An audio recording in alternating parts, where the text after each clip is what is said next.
La historia de la Iglesia de Jesucristo merece que se recuerde. Pesquisas mormonas.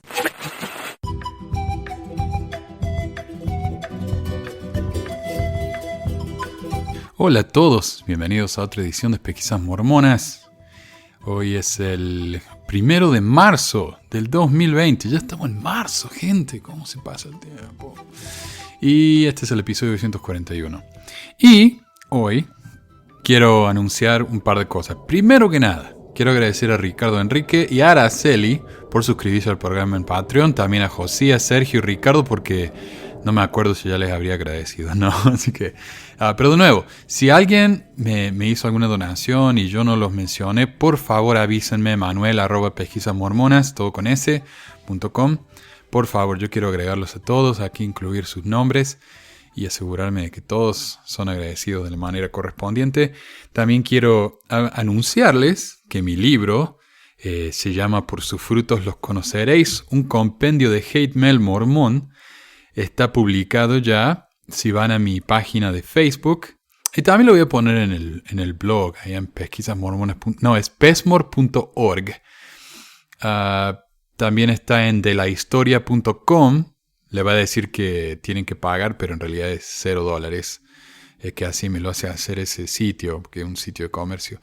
Y también pueden ir a la página de Facebook. Ahí a la de Busquen Pesquisas Mormonas, es una página. No hay que anotarse, suscribirse, ni unirse, ni nada. Simplemente ahí está el link y lo pueden bajar. Y son algunos de los hate mails, como dije en la descripción, más típicos, más originales, más asquerosos. O sea, es una colección de hate mails que me pareció interesante. Y hablando de eso, estuve contactándome con una persona que me había mandado bastantes hate mails en su tiempo, un señor Rubén. Y yo sabía que él había dejado la iglesia y que ahora es un apologista católico, entonces me contacté con él, lo encontré y charlamos un rato y tuvimos una conversación muy linda. Rubén ahora se lo nota muy, muy feliz, qué sé yo, él con sus proyectos nuevos.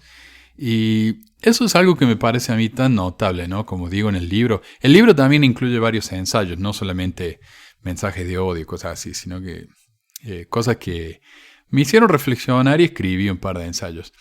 Pero algo que me hizo pensar esta conversación que tuve con Rubén, y como les digo, fue una conversación muy linda, muy constructiva. Lo que yo veo es que a veces los apologistas de la iglesia, cuando ellos necesitan defender a la iglesia, se ponen tan violentos, ¿no? Tan agresivos, tan hostiles. Y es algo tan revelador, ¿no? Que alguien que es supuestamente tan fiel de la iglesia se ve en una necesidad de atacar de una manera tan innecesaria. Y yo, honestamente, yo lo he hecho en su tiempo, cuando yo era un apologista también. Entonces, no me parece bien, no lo justifico, pero yo mismo he pasado por eso lo entiendo. Yo entiendo la mentalidad en la que uno está cuando trata de defender a la iglesia, porque es tan difícil defender a la iglesia. Y es que hay tan poco que uno puede hacer para defenderla. Así que saludos a Rubén, saludos a todos los que me han insultado, un señor Jorge, que también regresó y ahora somos amigos. El cuarto Nefita también, que tuvimos sus cosas en su época y ahora también estamos del mismo bando. A diferencia de la iglesia, si ustedes se van, nosotros los vamos a recibir con los brazos abiertos. Así es la vida. Y el programa de hoy va a estar dedicado casi exclusivamente a mensajes que me han enviado, historias de oyentes y a un ensayo de Vanina acerca de cómo ciertas palabras usadas en contra de las feministas son una manera de atacar a esta gente y minimizar sus mensajes, lo cual me parece también tan típico de lo que hice yo en el libro. Ataques en lugar de defensas, atacarme a mí en lugar de defender lo que digo. Bueno, con ellas hacen lo mismo. Y quiero agregar también que a pesar de que este programa se va a dedicar casi exclusivamente a mensajes, se me va a hacer largo, primero que nada. Ya se me quejaron del programa anterior porque duraba 1 hora y media. Les pido disculpas, se me va a hacer largo. Es que me están llegando muchos mensajes. Y segundo, a pesar de que se me va a hacer largo y voy a dedicar el programa a eso, no voy a poder poner todos los mensajes aquí, así que voy a tener que hacer uno la semana que viene. Van a tener 2 programas en 2 semanas. Pero así que si no está su mensaje aquí, va a aparecer la próxima semana. Así que ténganme paciencia. Por favor, discúlpenme.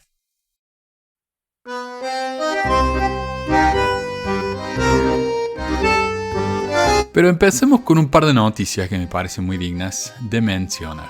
Y esto la voy a hacer pasar vergüenza acá a mi amigo Horacio. Él me mandó este mensaje, me lo mandaron varios también. Y cuando yo digo me mandaron varios esta noticia, no piensen que por eso no me la tienen que mandar. Mándenmela igual, porque por ahí son los únicos que me la mandan. Pero esta me la mandaron como 3 personas. Y yo quiero agradecerle a Horacio porque él es un amigazo. Una de esas personas que uno conoce, que yo conocí por medio del programa y que hasta el día de hoy somos amigos y yo le considero uno de mis mejores amigos. Esto fue publicado en el Church News. Church News es el diario de noticias de la iglesia, es como el Desert News. Adentro del diario es el Desert News, viene una sección que se llama el Church News. O uno se puede suscribir directamente nada más que el Church News y es todo información sobre la iglesia, sobre los nuevos llamamientos del presidente de misión y qué sé yo. Bueno, pero como introducción quería decirles yo que recientemente encontramos un podcast del Wall Street Journal y lo publiqué yo ahí en el canal de YouTube. Si no lo han visto, se los recomiendo. Donde el director del Ensign Peak, la firma que supervisa los millones de la iglesia, dice que la razón por la que la iglesia no les dijo nada a sus miembros sobre ese dinero es porque no querían que la gente dejara de donar, pensando que la iglesia ya no necesitaba más dinero. En un artículo publicado por el Church News, el obispo Cauce, por su parte, trató de justificar una vez más la enorme fortuna mormona que está estacionada en cuentas de Wall Street y que no benefician a nadie. Según el artículo del Church News, el obispo Cauce dijo que siempre se conmueve cuando se entera de personas que viven en condiciones humildes, pero son muy fieles en el pago del diezmo y las ofrendas de ayuno con la esperanza de que las bendiciones llegaran. Cuando a las personas no les alcanza el dinero para pagar el diezmo y comprar alimentos, se les aconseja pagar el diezmo y permitir que la iglesia les ayude con los alimentos. Algunos asumen que la iglesia toma el dinero de los pobres para poder acumular riquezas, dijo el obispo Waddell. No es así en absoluto, añadió. Ellos pagan el diezmo porque es un mandamiento y se los alienta a hacerlo. Si solo tienen el dinero suficiente para pagar el diezmo o comer, paguen el diezmo y les ayudaremos con los alimentos, porque entonces recibirán las bendiciones asociadas con el pago del diezmo. Y no pasarán hambre porque tenemos la capacidad de ayudarlos ahora. O sea, este es mi comentario. Hacen que los miembros paguen primero el diezmo y si necesitan dinero les pueden ayudar, pero no antes de que paguen el diezmo. Porque si pagan el diezmo, no pueden recibir esa ayuda, al menos no en efectivo, y a veces ni siquiera en ese caso. Más de una vez, cuando yo era secretario del obispo, tuvimos que decirle que no a un miembro porque ya no nos quedaba dinero en el presupuesto o porque a pesar de que esa persona había pagado diezmo por años, ya no estaba lo suficientemente activo en la iglesia, etc.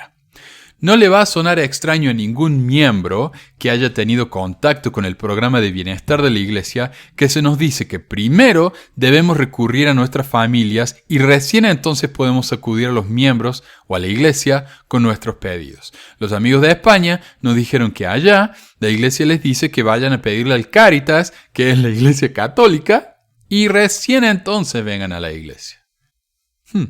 Sin mencionar que muchas veces el sacrificio económico nos afecta a largo plazo, como cuando en lugar de guardar dinero para mi jubilación, se lo doy a la iglesia en forma de diezmo, y una vez que ya sea demasiado tarde, me voy a dar cuenta que ese dinero me podría haber venido muy bien en una época de mi vida cuando más lo necesito. Finalmente, si alguien paga el diezmo primero y la iglesia entonces nos ayuda, lo que está haciendo es crear a alguien que va a sentirse más comprometido con la iglesia por la ayuda recibida, cuando en realidad esa ayuda viene de su propio bolsillo. Pero bueno, según Cauce, no es sorpresa que estemos hablando de miles de millones de dólares. Nadie debería sorprenderse dada la cantidad de miembros. El tamaño de la iglesia y su amplio presupuesto también proporcionan la oportunidad de expandir el alcance de todo el bien que la iglesia puede hacer en el mundo, dijo él. El problema es que, como ya dijimos muchas veces, la iglesia no ha tocado ese dinero. Sí, pueden hacer mucho bien con ese dinero, pero no lo han hecho. Desde que lo empezó a recaudar hace más de 20 años, no han tocado ese dinero. Así de qué bien estamos hablando. Finalmente, el Gerardo incluye una cita que es esencial para juzgar a la Iglesia en el futuro en todo lo que haga como forma de ayuda humanitaria. Cuidar a los necesitados en todo el mundo es una parte central de la misión de la Iglesia. ¿Entendieron? Es una parte central de la misión de la Iglesia. Yo no sé por qué, pero antes en el sitio de las donaciones que hacía la Iglesia, el 10 Charities, uno iba ahí y había una cifra de cuánto donaban y decía ahí mismo, el ayudar a los pobres es una prioridad de la Iglesia. Ya no está más eso. No sé por qué, pero acá Cauce dijo es una parte central de la misión de la Iglesia. Ya lo he dicho 1000 veces. Según Oaks, la Iglesia dona unos $60 millones al año. 60 millones. La Iglesia recibe 7.000 millones. Guarda en el banco al menos 1.000 millones al año. 1.000 millones. ¿Y cuánto da en caridad? 60. ¿Cómo es eso entonces una parte central?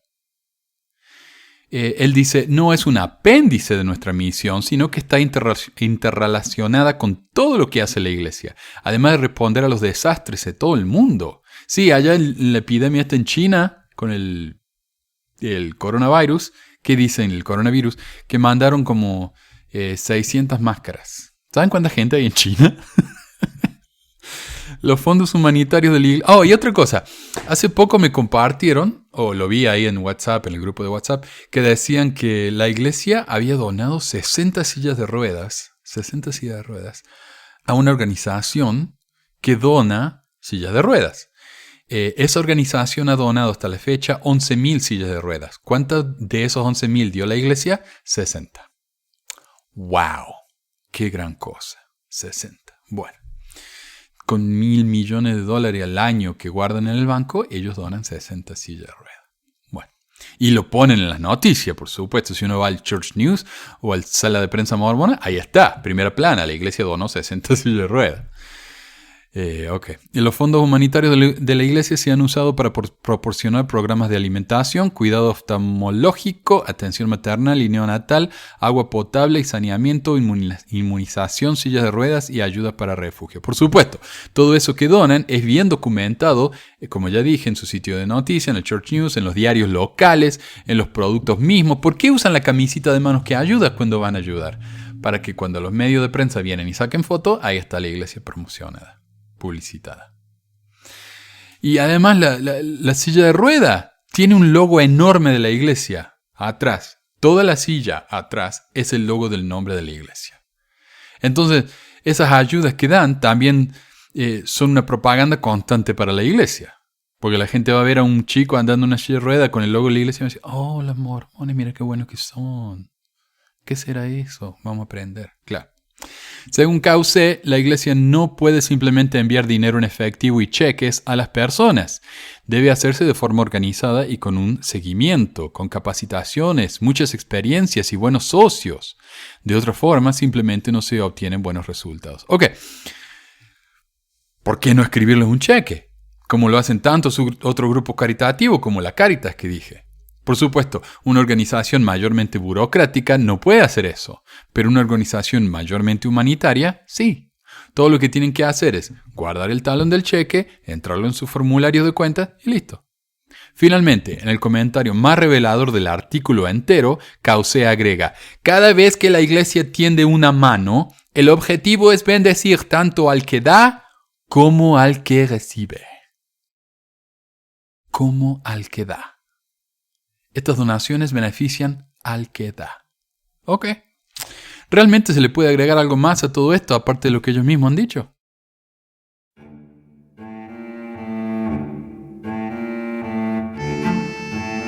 Y esta noticia, otra noticia muy deprimente, pero es que esto es revelador también porque no sé cuántos comentarios me llegan diciendo los miembros son los que fallan acá, ¿por qué culpan a la Iglesia? Ok, veamos lo que pasó aquí. La oficina del fiscal del condado de Cochise está investigando si los miembros locales de la Iglesia de Jesucristo de los Santos de los Últimos Días, esto en Arizona, violaron la ley estatal al no contactar a las fuerzas del orden público, aunque sabían que un miembro de la Iglesia estaba teniendo comportamiento sexual con sus hijas, incluyendo a una bebé. Es realmente enfermo esto. Adams, de 37 años, compartió varios videos del abuso, incluido un video gráfico de 9 minutos filmado dentro de la casa de Bisbee de la familia que las autoridades federales utilizaron para identificarlo. Fue arrestado en una estación USBP en febrero de 2017 y luego admitió haber abusado de su hija de 11 años durante varios años. Pero también de la bebé. Y el artículo, si lo leen completo, habla de cómo trató de abusar de la bebé y realmente le revuelve el estómago a uno. El verano pasado, el agente especial de HSI, Roberto Edwards, testificó en un caso penal contra Leitza Adams, la madre de las niñas, que 2 ex-obispos mormones en el área de Bisbee admitieron que Paul Adams les confesó durante varias sesiones de asesoramiento sobre sus actos de abuso sexual en curso con su entonces hija única. Según el testimonio de Edwards, uno de los obispos es un destacado médico de Sierra Vista que dijo que Adams le contó por primera vez sobre el abuso alrededor de 2011. El obispo no notificó a la policía ni a una agencia de bienestar infantil, pero sí se lo dijo a la esposa de Adams, aparentemente esperando que ella sacaría a las hijas de la casa. Edwards también testificó que cuando ese obispo dejó el cargo en 2012, su obispo sucesor afirma haber contactado a los funcionarios de la iglesia de mayor rango para obtener orientación sobre cómo tratar con Adams. El segundo obispo le dijo a la gente de HSI que le advirtieron que no había obligación de denunciar el abuso bajo la exención del clero en la ley de informes obligatorios. Las oficinas de la iglesia le dijeron a este hombre que no lo reportaran al enfermo porque no hacía falta. No era requerido por la ley. El tipo había violado a una bebé y a sus otras 2 hijas, pero no, ellos no vieron necesidad en reportar esto a la policía. Entonces, díganme que esto es un error de la persona. La iglesia es perfecta, las personas no. La iglesia le dijo a este tipo, a estos obispos, que no reportaran a este tipo. ¿Ok? ¿Se entendió más o menos? Paul Adams fue encontrado colgado en su celda de una persona en un centro de detención preventiva el 16 de diciembre de 2017, un día después de enterarse de que sería juzgado por cargos estatales y federales. En abril de 2018, su esposa no se opuso a 2 cargos de peligro de abuso infantil y está programada para salir de la prisión estatal en julio de 2020, después de lo cual debe cumplir 4 años de libertad condicional supervisada. Ok. Ya está. Hay casos como estos que me mandan constantemente, pero este me pareció tan importante por eso mismo, porque la iglesia sabía y la iglesia le dijo que no lo reporte. Mensajes. Hoy estuve escuchando el video que publicó el 17 de febrero. Entre los comentarios que le hicieron a su video en mención, hubo uno que me llamó la atención y es de alguien que le pide que haga un video sobre la presión que ejercen sobre los jóvenes para que vayan a la misión. Yo fui misionera y para mí todo fue perfecto y fue por la voluntad propia y en todo me fue excelente. Tuve muchas experiencias espirituales y temporales muy enriquecedoras, pero ahora ya tengo hijos y el mayor de ellos tiene 22 años. Han estado menos activos por casi 3 años y de vez en cuando se asoman a una que otra actividad del HAS.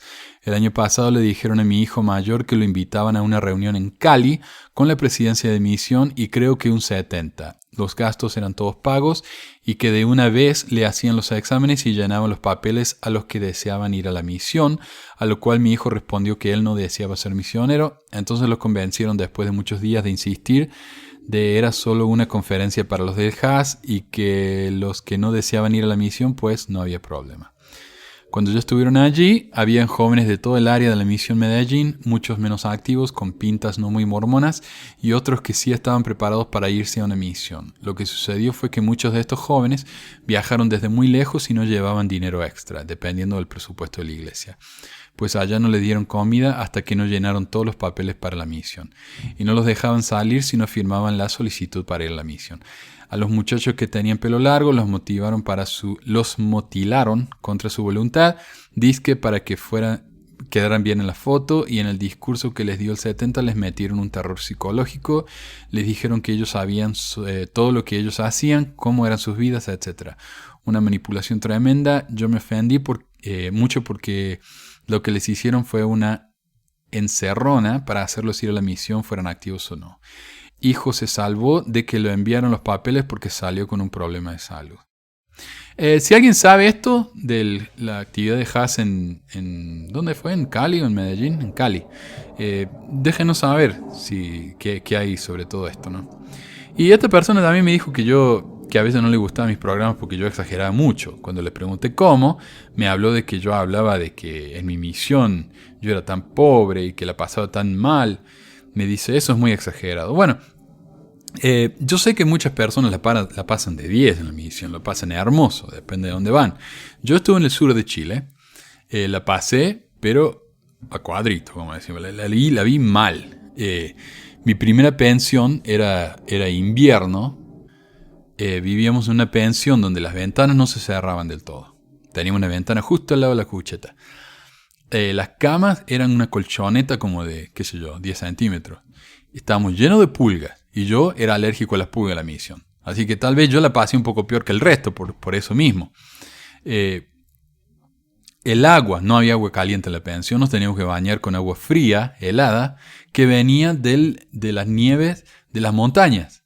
O sea, una agua fría, pero para morirse. Le pagábamos 50 pesos, $50 me imagino que sería, a la pensión para que nos diera la comida, la habitación, nos lavara la ropa. Así que esa pobre gente era tan pobre, con lo que le dábamos nosotros no nos alcanzaba para nada. Nos daban de comer papa todos los días. Una papa hervida y decían ensalada, que era un tomate partido en el medio.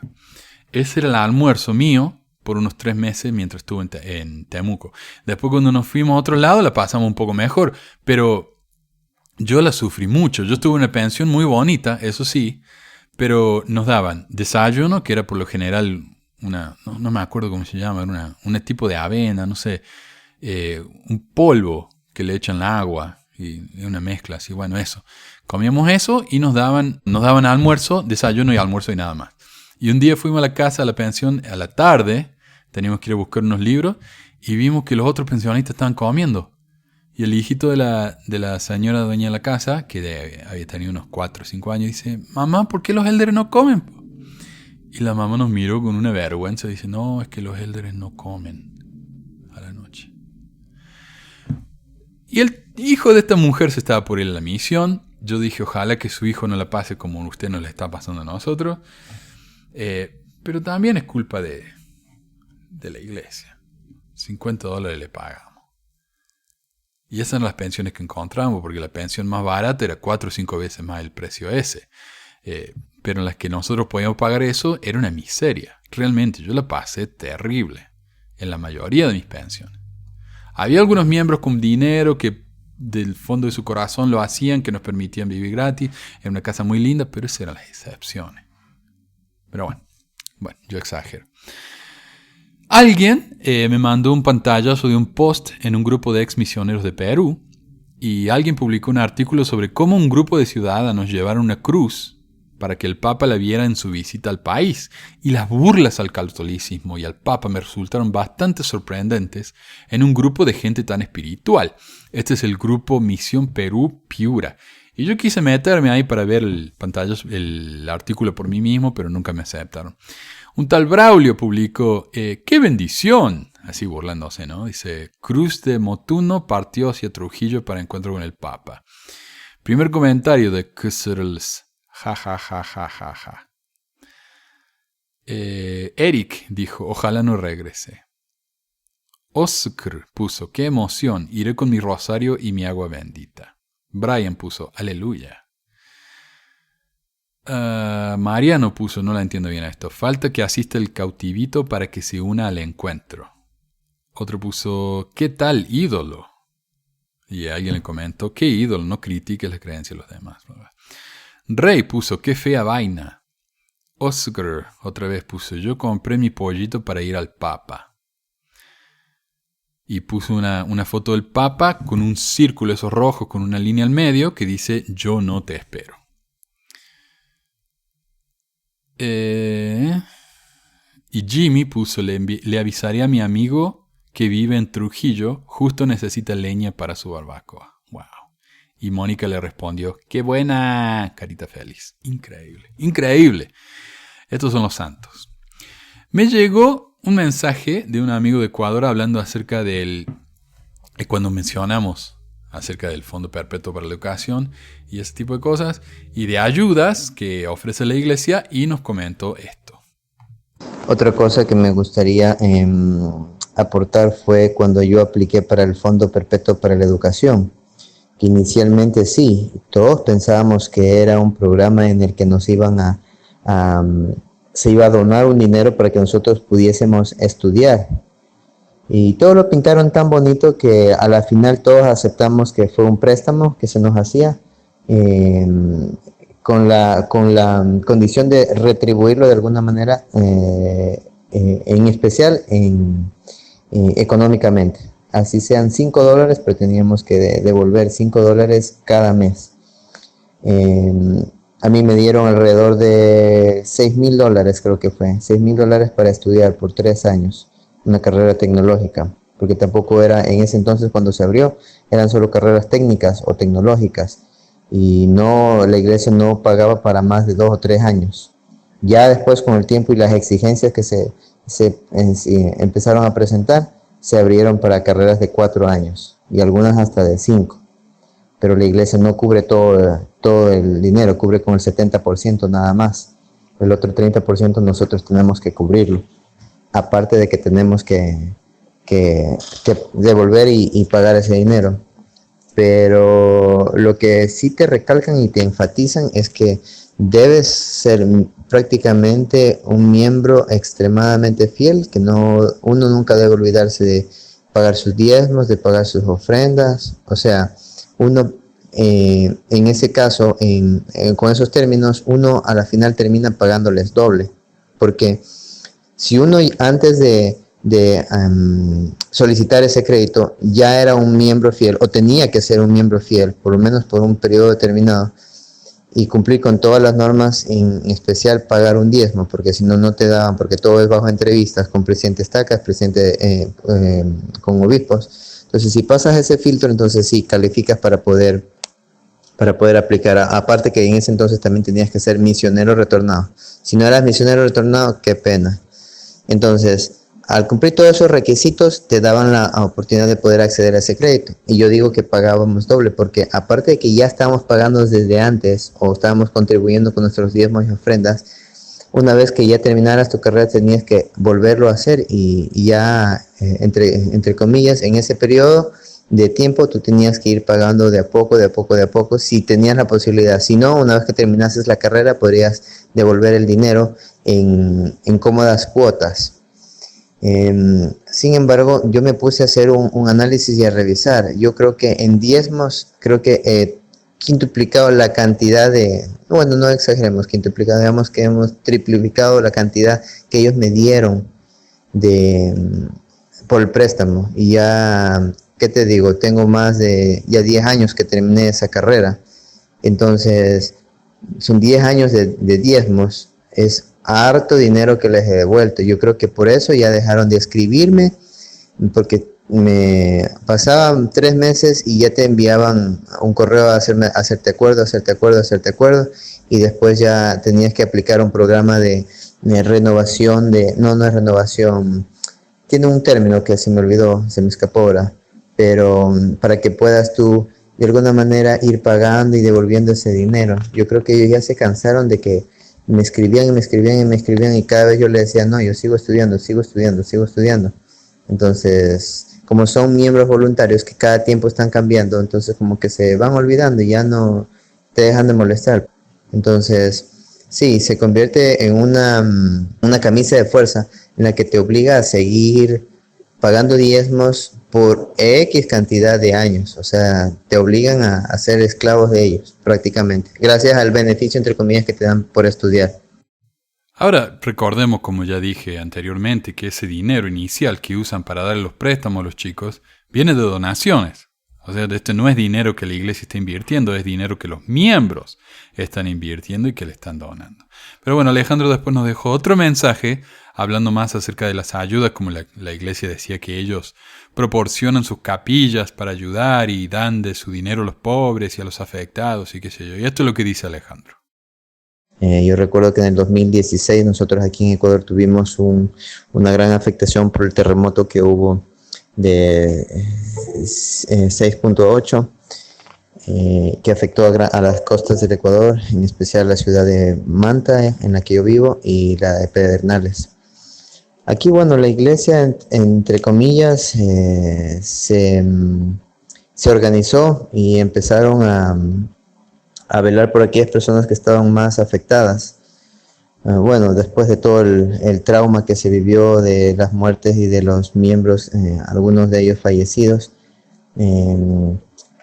tuvimos como centro de acopio y de reunión en La Estaca. Se convirtió como en un albergue en la que todos sus salones y aulas fueron ocupados, a excepción del salón sacramental,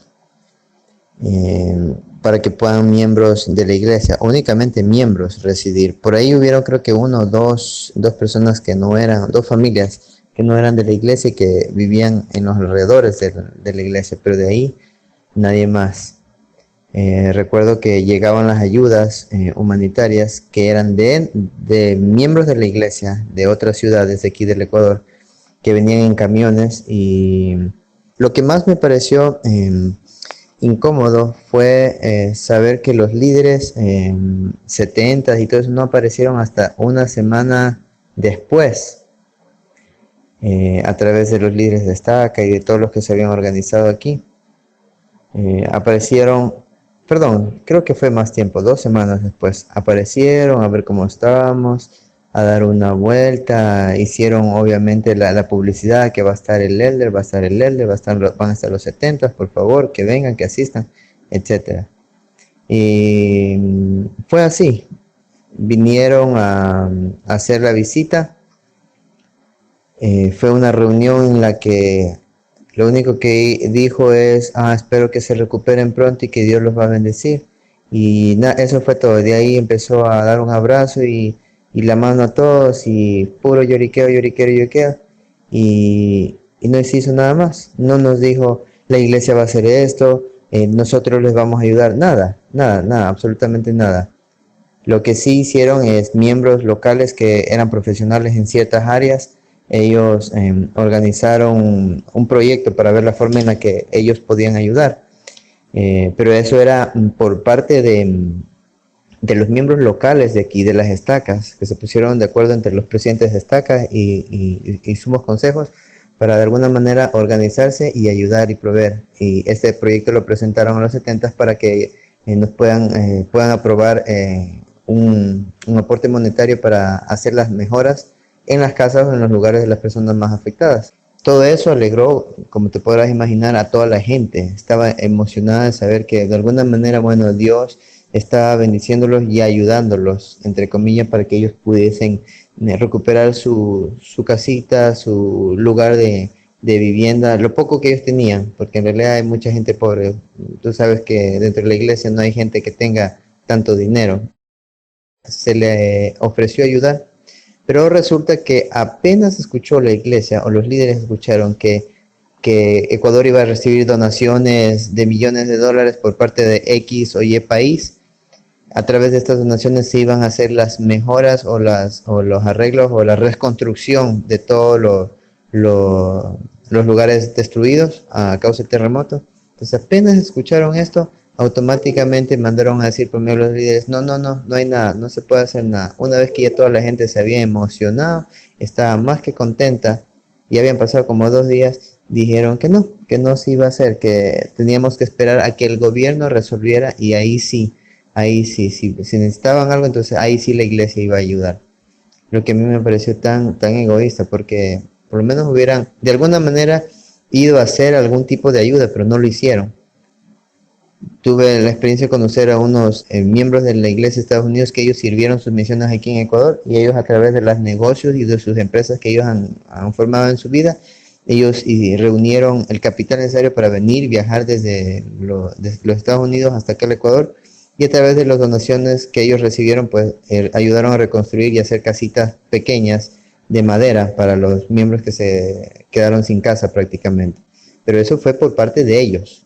La iglesia siempre nos insta y nos motiva, nos dice que debemos ser autosuficientes, pero Ellos en realidad creo que se aprovechan de esa autosuficiencia de nosotros y gracias a los diezmos que ellos reciben por parte de nuestra autosuficiencia, entre comillas, ellos le sacan provecho. Entonces no me parece que se hayan burlado así de nosotros y que no hayan hecho nada. Y ahí se quedó eso, se quedó sin... Nadie preguntó, nadie dijo nada, ¿por qué razón? Nada, simplemente ahí se quedó, porque como son miembros tienen que obedecer y decirlo, hacer lo que sus líderes les dicen. Entonces, eso se quedó allí. O como me gusta decir a mí, la iglesia está podrida, lo bueno que tiene viene de los miembros. Gente que realmente quiere hacer lo correcto y ayuda con cosas como esta. Así que gracias a ellos.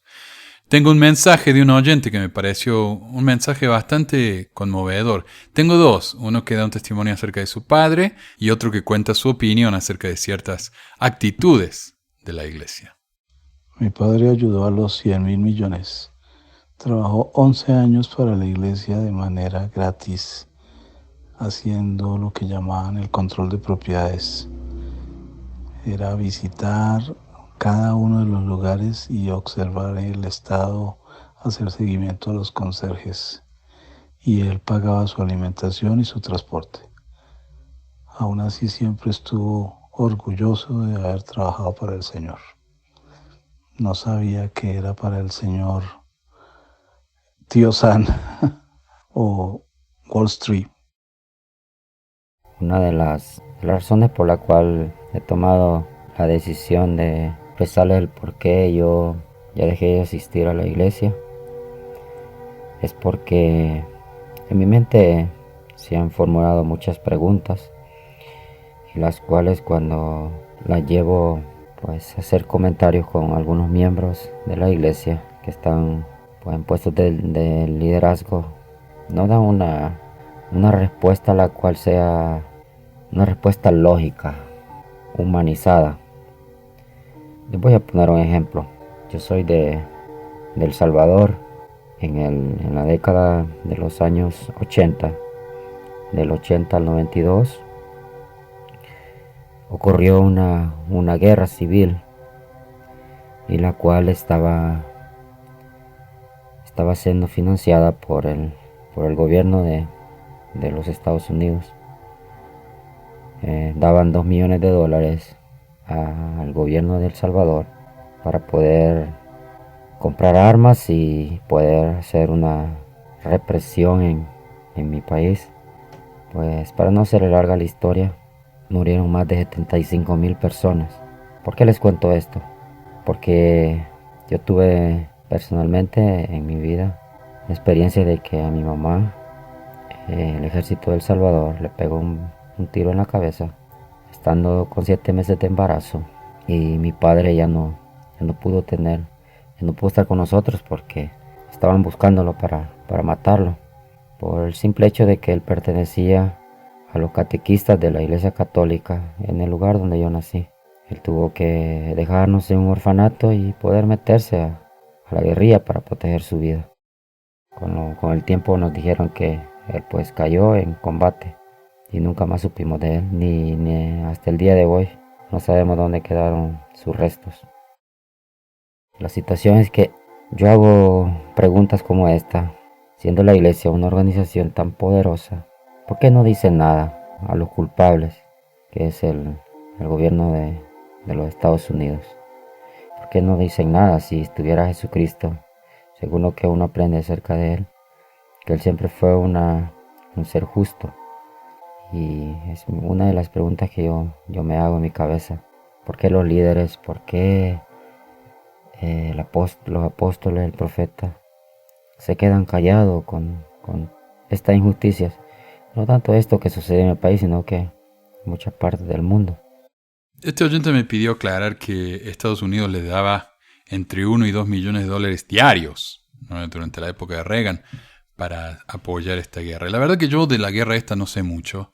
Quise aprender un poco, pero uno nunca entiende, ¿no? Es una guerra civil, o sea, un lado del país contra el otro lado del país. Me parece un poco extraño que otro país se meta en una guerra civil. La verdad que no entiendo. Pero sí, muchísimo dinero. ¿Y por qué la iglesia no se mete? Por miedo. Porque los líderes de la iglesia, ellos dicen que son los voceros de Dios, que ellos son los profetas para toda la tierra, pero cuando llega la hora de tomar decisiones como esta o hacer una opinión, no dicen nada. Después del ataque del 11 de septiembre, cuando el presidente Bush decidió ir a la guerra contra Afganistán, que nada que ver. ¿Qué dijo Hinckley en la conferencia? Él dijo, nosotros vamos a hacer lo que nuestros líderes piensan que es lo más correcto. Pero él es el profeta. Él podría haber tenido una revelación diciendo que Afganistán no tenía nada que ver con lo del ataque del 11 de septiembre.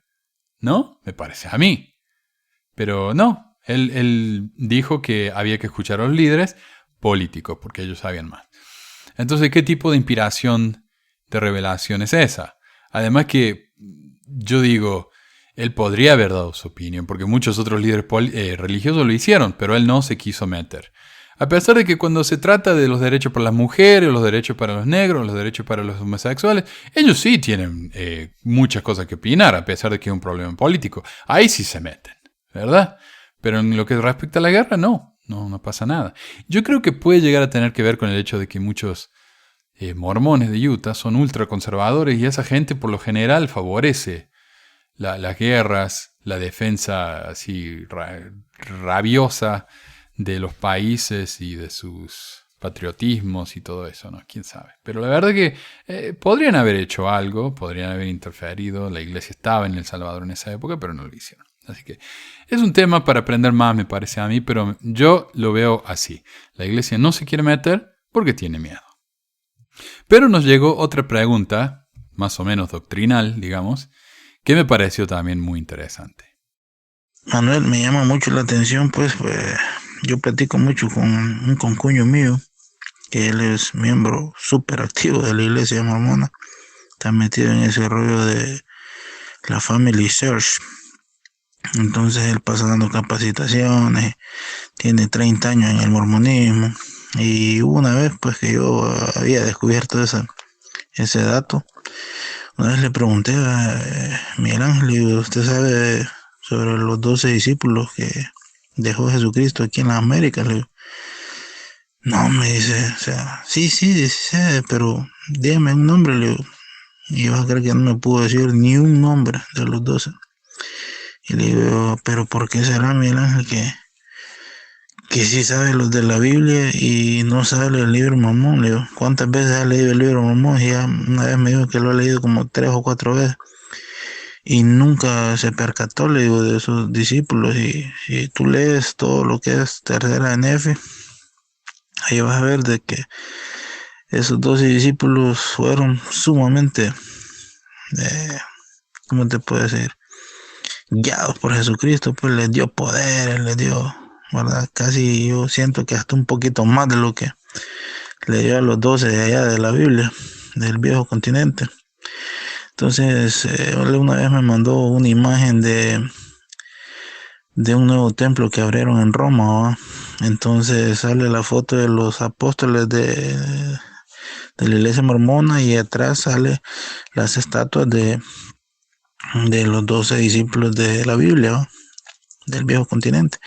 Entonces le digo, muy bonita la imagen, Miguel Ángel, le digo, pero debería decirle al presidente de la iglesia, le digo, que aquí en Utah, le digo, en el templo principal de Utah, ¿por qué razón, le digo, no tienen igual las 12 estatuas de los 12 discípulos del libro de Mormón? Le digo, porque me parece ilógico que en el de Roma si ponen a los 12, las 12 estatuas de los 12 discípulos, y en Utah no hay ni una estatua, pues yo creo que solo el Ángel Morón, y ellos deberían de, verdad, de por lo menos hablar pues de los 12 discípulos que supuestamente fueron nefitas, ¿va?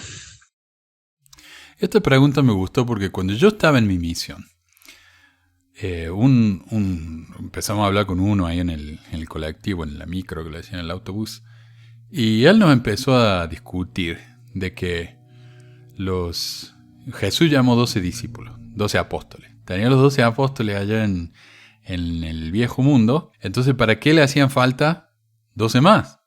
Porque él dijo que eran 12 nomás, ¿no? Que eran 24, 48, lo que fuera. Entonces, esa me pareció una buena pregunta a mí. Y, o sea, no me hizo dudar ni nada, solamente me hizo querer responderle de una manera aceptable, porque yo estaba convencido que yo tenía razón de todos modos. Y mi compañero tenía un librito negro muy chiquito, que era una especie de diccionario donde uno podía buscar por tema cosas, ¿no? Y no me acuerdo cómo se llama, lo tengo por ahí. Es un libro de recursos para misioneros. Y él buscó ahí los discípulos. Y él dice, no, pero mire, y lo llevó a la escritura del libro de Mormón y dice, pero mire, no dice que son apóstoles, dice que son discípulos. Entonces ahí lo cayó al tipo, ¿no? Y ganamos. Pero como dice el oyente tiene razón, o sea, le dio tantos poderes, incluso a 2 de esos discípulos le dijo que no iban a probar la muerte, o 3, que son los 3 nefitas que tenemos hoy en día.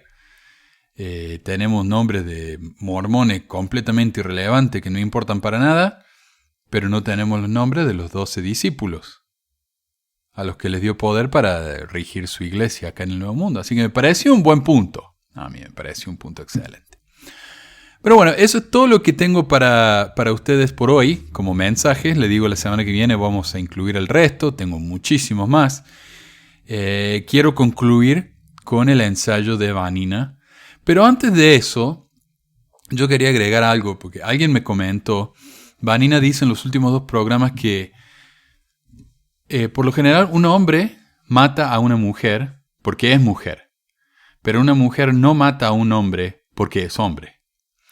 Y lo que sí encontré es un ensayo, un reporte en realidad, de la Oficina de Drogas y Crímenes de las Naciones Unidas, que dice justamente esto que nos está diciendo Vanina. O sea, no dice que los hombres maten a las mujeres por ser mujeres, pero dice que los hombres son las principales causantes de homicidios en el mundo. Algo interesante es que la mayor cantidad de víctimas de hombres son otros hombres, siempre y cuando sea fuera del hogar. Dentro del hogar, las principales víctimas de los hombres son las mujeres. Y esto se repite así en todo el mundo. En algunos lugares más que en otros, como en Asia y en África, pero en las Américas, en Europa, en Oceanía, el índice es enorme.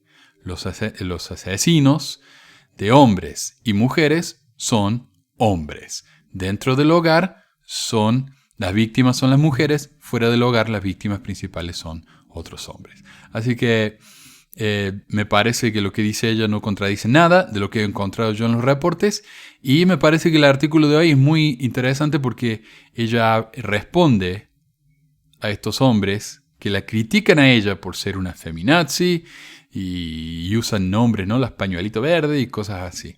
Me pareció muy interesante, un buen aporte para el programa, así que gracias a ella. Y si alguien más quiere aportar algo de los que saben que es parte de su experiencia, parte de sus estudios, su carrera, lo que sea, y que les parece que puede ayudar a la gente dentro de la iglesia, o los que están saliendo de la iglesia, avísanos. Toda mi información de contacto está ahí abajo en la descripción de mis videos. O si están escuchando esto en el podcast, vayan a pesmore.com y ahí está toda mi información también. Así que adelante, Vanina, y gracias. Hasta la próxima.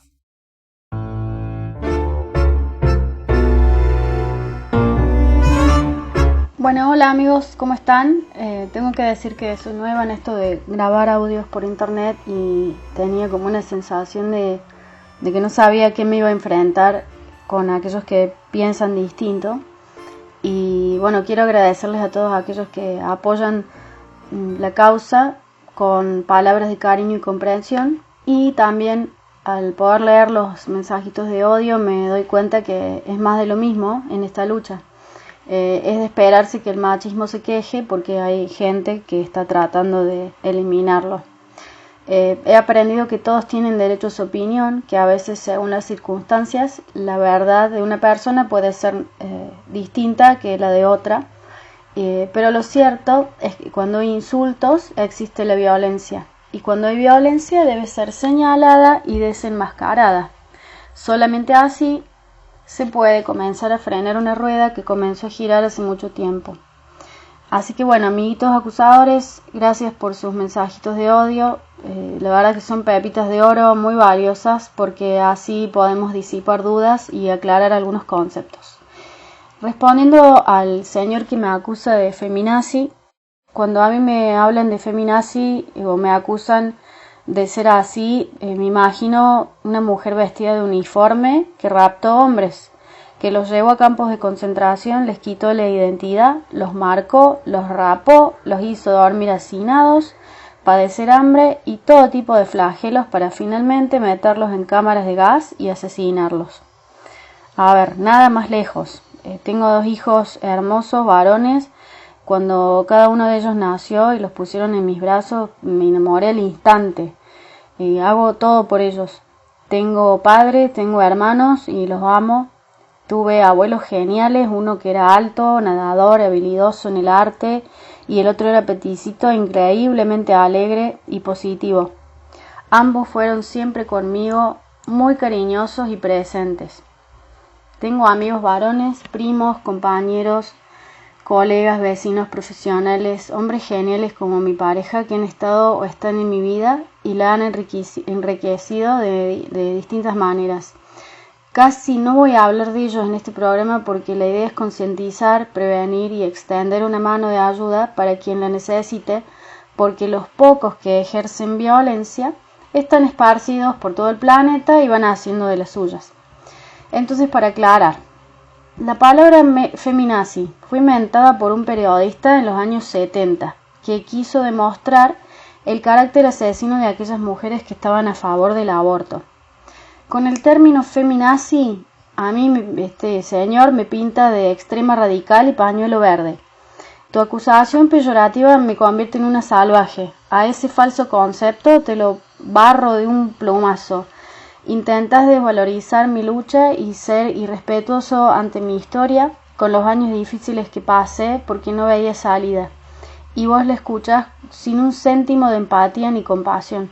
Amigo, ojalá que aquellas mujeres a quienes les toque estar cerca tuyo la pasen mejor de lo que me das a entender por tus palabras. Fíjate que en mi audio en ningún momento yo insulté a ningún hombre. Conté hechos y también voy a contar de hombres bien humanos, miembros y no miembros de la iglesia que sí supieron hacerme sentir comprendida, escuchada y ayudada.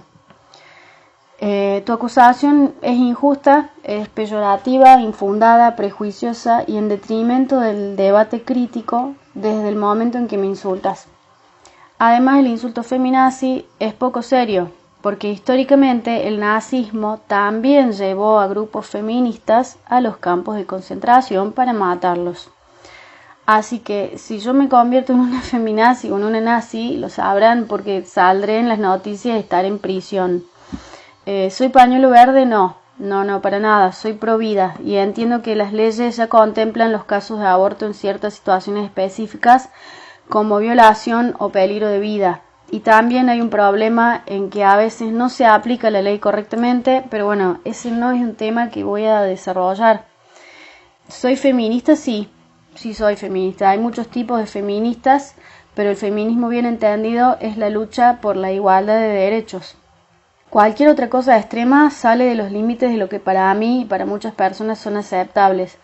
Así, por ejemplo, como hay distintos mormones en una misma rama del mormonismo, como, no sé, puedo nombrar a los Molly Mormons, a los Jack Mormons, a los mormones secos, o etcétera, también hay distintas ramas en la iglesia, como los más extremos, los polígamos, quienes actualmente defienden esa práctica y también creen en Joseph Smith y en el libro de Mormon, ¿cierto? Pero el que acepten estos principios no quiere decir que para el resto del mormonismo la rama polígama sea la verdadera.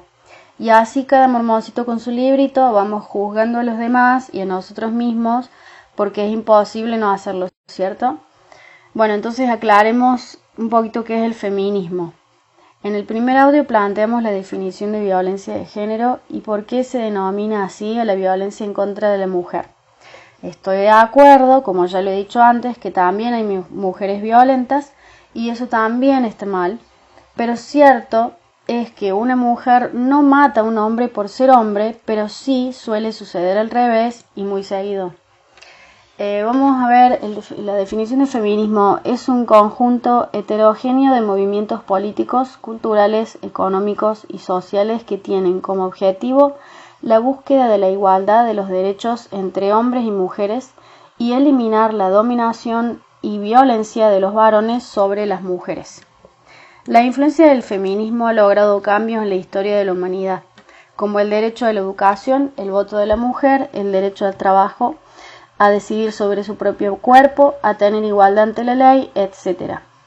¿Se puede creer que antes todos esos derechos estaban reservados exclusivamente para los hombres? No me imagino viviendo en otra época que sea esta, la verdad. Sería tan horrible.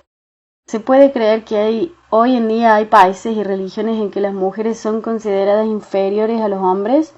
Que las castigan tirándoles ácido, mutilando sus genitales, lapidándolas o ahorcándolas.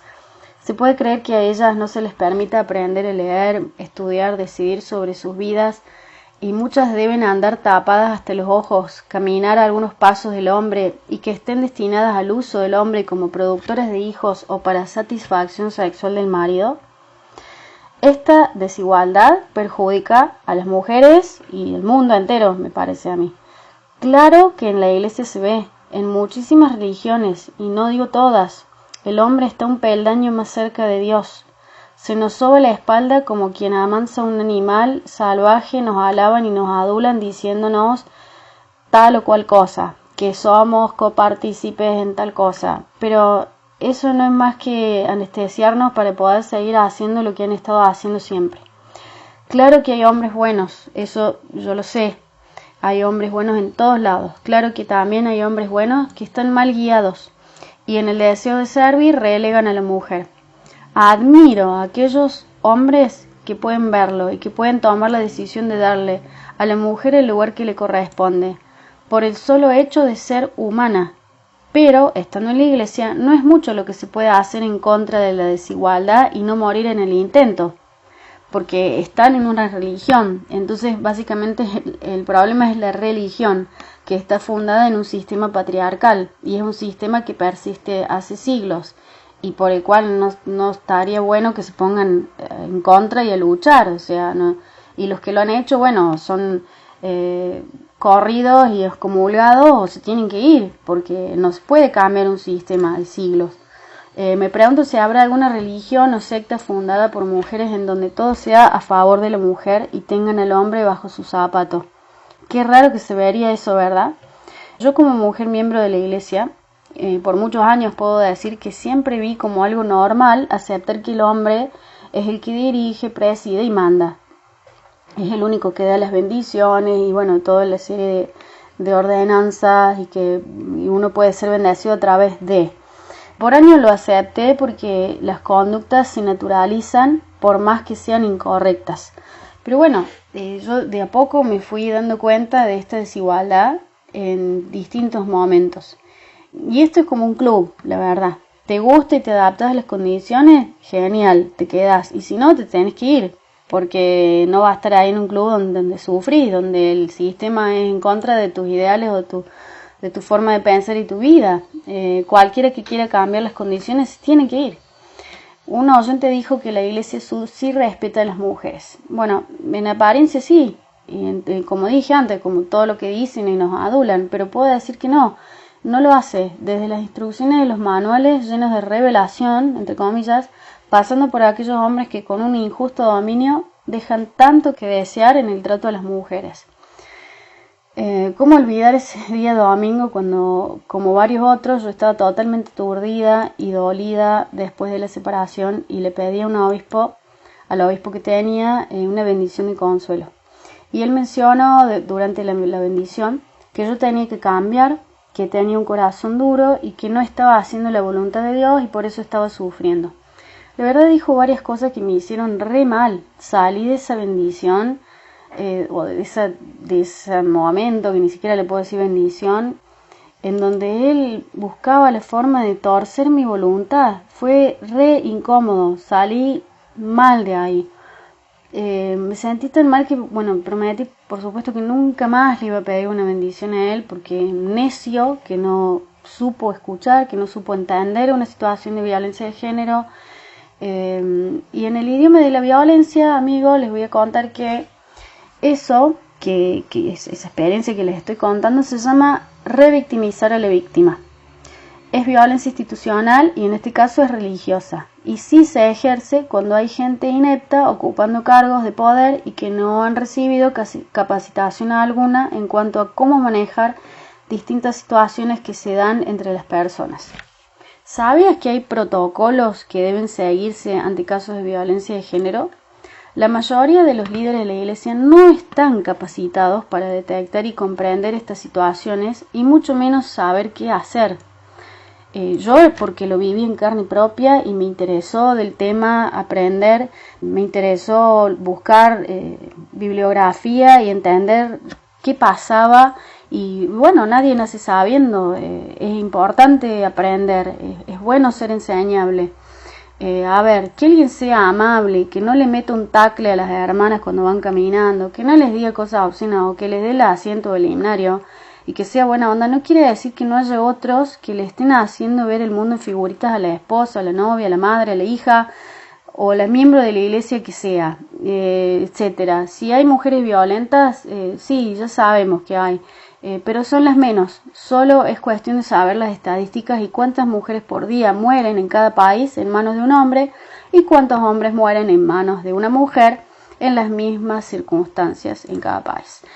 Por ejemplo, en la Argentina muere una mujer cada 35 horas. De acuerdo a los registros, se concluye que en Argentina un 57% de los casos el victimario era pareja de la mujer asesinada.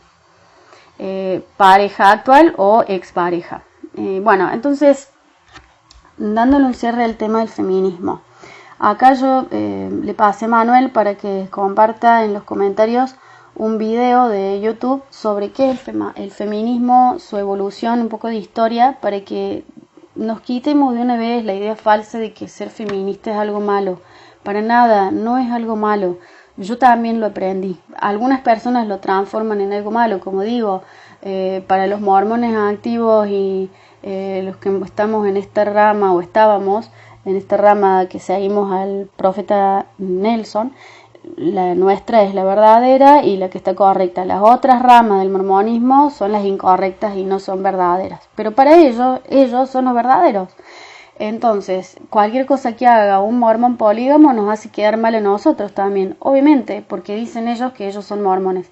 Entonces, hay muchas feministas, entre comillas, que realizan actos de terrorismo o actos extremos y que nos hacen quedar mal y hacen quedar mal a todas esas mujeres que han muerto por esta lucha, pero han dado su vida por esta lucha y no tienen ni idea de la historia y de las cosas que han hecho porque nosotras podamos tener y vivir en condiciones o en las mismas condiciones que los hombres en cuanto a nuestros derechos humanos, que ya los traemos por simplemente ser humanas. Yo antes de aprender sobre este tema también pensaba que era algo negativo y en realidad un feminista, una feminista bien plantada busca la igualdad de derechos y oportunidades. Así que va de nuevo, ¿estoy de acuerdo con las luchas extremas? No, para nada, en el ámbito que sea, no. Voy sin camiseta a las marchas o lleno de grafiti, orina, excremento en los edificios públicos, no rompo cosas, no hago cosas locas, no hago esas cosas. Me parece un despropósito y una manera muy ingeniosa de algunos o algunas de querer manchar una lucha muy noble. ¿Odio a los hombres? No, para nada. El feminismo es una corriente con una gran trayectoria histórica que ha luchado por recomponer el papel de la mujer en la sociedad. Entonces, quitemos los clichés absurdos, condenemos las violaciones y el acoso. La opinión de una mujer no vale menos, apoyémonos entre las mujeres. El trabajo de un hombre no vale más que el de una mujer en el mismo puesto. Acabemos con la brecha salarial. Respetemos a todos, recordemos a las mujeres olvidadas y silenciadas. Creamos en el poder y la capacidad de una mujer, que todas tengan acceso a la educación y a la libertad.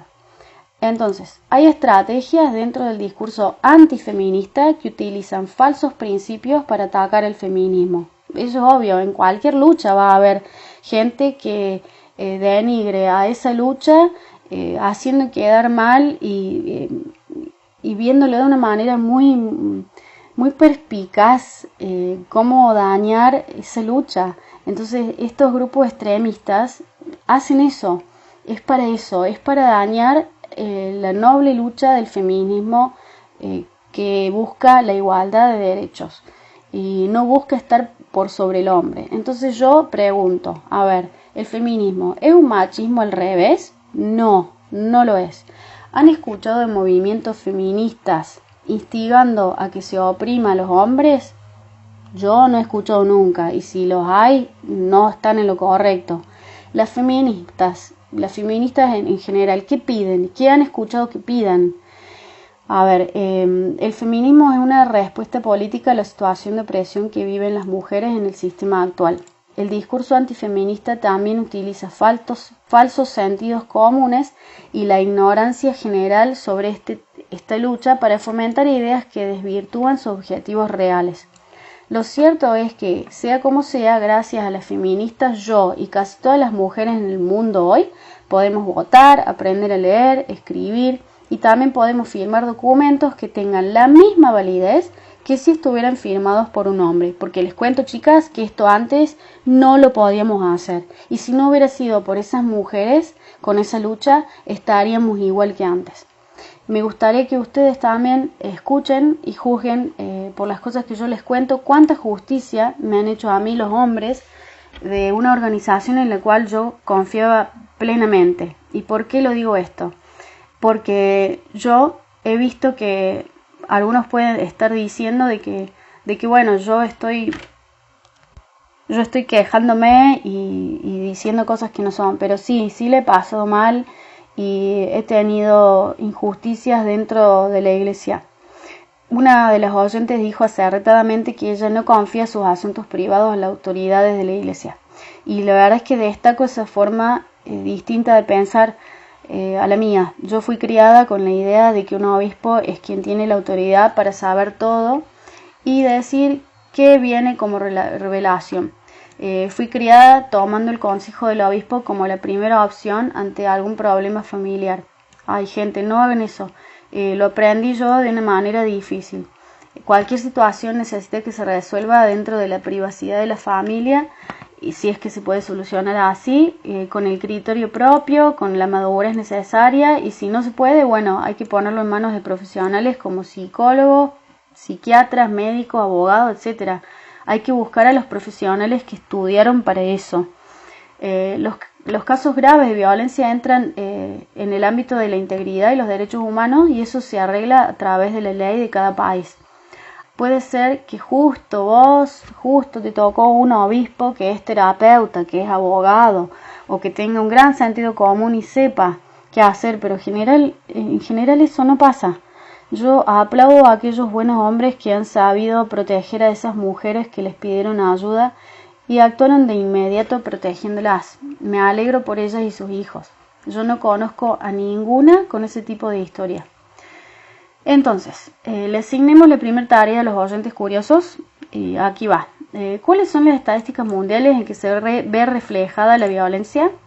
¿Cuántas muertes hay de hombres por ser hombres en manos de mujeres? ¿Cuántas muertes hay de mujeres en manos de hombres por ser mujeres? ¿Cuántas violaciones de hombres en manos de mujeres? ¿Cuántas violaciones de mujeres en manos de hombres? Bien, hay muchas más preguntas que podría hacer en cuanto a estadísticas para ver la diferencia, ¿no? Pero bueno, dejamos ahí. En el próximo audio voy a repasar brevemente qué es el feminismo y voy a comentar sobre otras palabras que, por ejemplo, como el embrismo, la misoginia, el patriarcado, la sororidad, el feminicidio, el machismo. Si desean saber de otras palabras, escríbanlas en los mensajes y yo las voy a desarrollar y si no las sé, las investigaré y también daré el parte de lo que significa. Yo quiero agradecer nuevamente a esas almas piadosas que escuchan con paciencia. Sé que a veces lo que se escucha es desesperante y hasta yo cuando vuelvo a escuchar mis audios me digo, pero ¿por qué no lo mandé al diablo con obispo y todo? ¿Por qué soporté tantas cosas? ¿Por qué no reaccioné? ¿Por qué tal cosa? Pero bueno, La verdad es que también uno se sella por la eternidad y no todo está tan mal todo el tiempo, no todo el tiempo es todo horrible. Es un ciclo con distintas fases.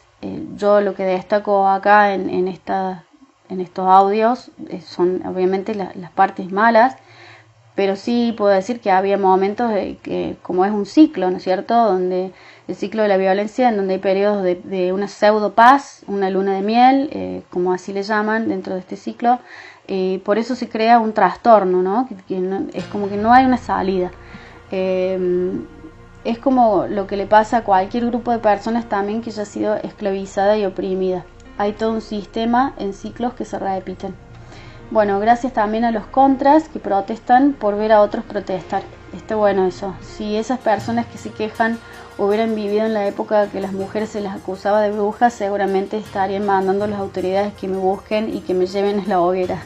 O si yo estuviera protestando para que me dejen votar, estarían enojados alegando que por ser mujer yo no sé votar. Bueno, muchas gracias a Manuel por este espacio, a todos aquellos que resultan botes salvavidas en la historia de las personas. Gracias. La vida encuentra su camino.